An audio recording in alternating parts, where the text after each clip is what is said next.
সাংসদ সুদীপ বন্দ্যোপাধ্যায়ের উদ্যোগে দুস্থদের কম্বল বিতরণ এবং সেলাই মেশিন বিতরণ করা হয়। সাংসদ সুদীপ বন্দ্যোপাধ্যায়ের উদ্যোগে 12 নম্বর ওয়ার্ডে দুস্থ মানুষদের কম্বল বিতরণ করা হয় এবং সেলাই মেশিন বিতরণ করা হয়। এই অনুষ্ঠানে উপস্থিত ছিলেন 12 নম্বর ওয়ার্ডের পৌরমাতা মীনাক্ষী গঙ্গোপাধ্যায় এবং মানিকতলার কনভেনার শ্রেয়া পাণ্ডে, পৌরমাতা সুনন্দা সরকার ও অন্যান্য সদস্য নেতৃত্বরা। প্রথমে সাংসদ সুদীপ বন্দ্যোপাধ্যায়কে প্রদীপ প্রজ্বলন এবং উত্তরীয় পরিয়ে ফুল দিয়ে সংবর্ধনা জ্ঞাপন করা হয় এবং তার পাশাপাশি এলাকার ছোট ছোট শিশুদেরকে নিয়ে অঙ্কন প্রতিযোগিতা, রক্তদান শিবিরেরও আয়োজন করা হয়েছিল এবং সে সমস্ত বছর ছাত্রছাত্রীরা মাধ্যমিক এবং উচ্চ মাধ্যমিক পরীক্ষার্থী তাদের উৎসাহ বাড়াতে তাদের হাতে সরস্বতীর মূর্তি এবং সার্টিফিকেট তুলে দেন সাংসদ সুদীপ বন্দ্যোপাধ্যায় এবং মানিকতলার বিধানসভার কনভেনার শ্রেয়া পাণ্ডে। তার কিছু ঝলক আপনাদের সামনে তুলে ধরছি। Bureau report, news 24x7 TV, মুহূর্তের খবর হাতের মুঠোয়।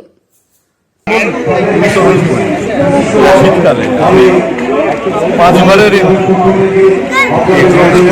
আমার কাছে নতুন কিছু কিন্তু এবার শীত পড়েছে বলে কম্বলের চাহিদা নেই, তাই মনে করলাম কিছু কম্বল তৈরি হয়। আমার কাউন্সিলর মীনাক্ষী সুন্দরভাবে কর্মসূচিটাকে আয়োজন করে যথাযথ যাদের প্রয়োজন তারাই পেয়ে। সামনে লোকসভা ভোট, মানুষের কাছে কি বার্তা তুলে ধরবেন? এর সঙ্গে সামনের ভোটে কি বার্তা দেবো দলনেত্রী মমতা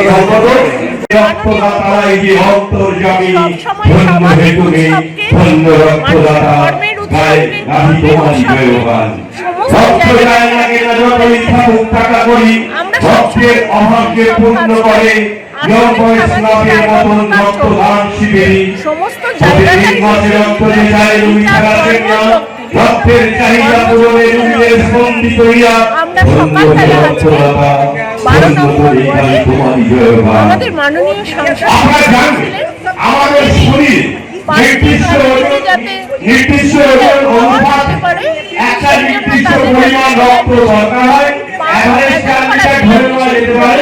এর থেকে বেশি রক্ত যদি আমাদের শরীরে হয় সে রক্ত আমাদের শরীরে কাজে লাগে না। ব্যবসায়ীরা যেন কোর্স করে সংরক্ষিত করে পরে বছর বিক্রি করার জন্য আমাদের দেহে কিন্তু সেরকম কোনো স্টোরেজ নেই। তাহলে আমাদের প্রয়োজনীয় বেশি রক্ত কোর্সের সেলগুলো ভেঙে যায়, নষ্ট হয়। তাহলে প্রতিদিন যে রক্ত আমাদের শরীরে কাজে লাগছে না, উদ্ভিদ রক্ত যে রক্ত সেলগুলো ভেঙে পড়ে যাচ্ছে, তাহলে আজকে যদি আমরা রক্তদান শিবির মাত্র যেন এই ভাবটা চলে আসে যে প্রত্যেকটি প্রোগ্রাম যেটা আমরা আজকের পর থেকে করব সেটা যেন পলিটিক্যাল ওরিয়েন্টেড প্রোগ্রাম হয়, সেটা যেন পলিটিক্যাল প্রোগ্রাম হয়, সেটা যেন মেসেজ বার্তা দেওয়ার প্রোগ্রাম হয়, সেটা যেন আমাদের সরকার যাতে যে নিশ্চয়ই আসবে আরও ভালো রূপে যেন আসতে পারে সেটার যেন প্রোগ্রাম হয়, মার্জিন বাড়াবার প্রোগ্রাম হয়। আমাদের মতো কিন্তু কোনো অন্য বিধানসভা নেই। আমি আমাদের বিধানসভার প্রত্যেকটি মানুষের কাছে কৃতজ্ঞ। তার কারণ আমি ক্যালকুলেট করে দেখছিলাম যে ইন্ডিয়াতে এমন কোনো বিধানসভা নেই যেখানে 3-3.5 বছর ইলেকশন হয়নি বা ক্যান্ডিডেট নেই বা কোনো সেখানে মাথা নেই।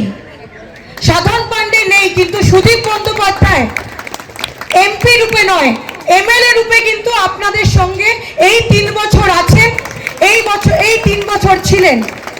আমি কিন্তু এমপি সুদীপ বন্দ্যোপাধ্যায়ের কথা, এমপি সুদীপ বন্দ্যোপাধ্যায় আসেন, ছিলেন, থাকবেন, কিন্তু এমএলএ রূপে যে সুদীপ বন্দ্যোপাধ্যায় আপনাদের মধ্যে ছিলেন এবং আমি যা যা কাজ করতে পেরেছি বা মীনাক্ষীদি যা কাজ করতে পেরেছে তার মধ্যে প্রত্যেকটি কাজে প্রতিনিয়ত প্রতিক্ষণে প্রতি মুহূর্তে যদি সুদীপ বন্দ্যোপাধ্যায়ের সাপোর্ট না থাকতো আমরা কোনো কাজ করতে পারতাম না।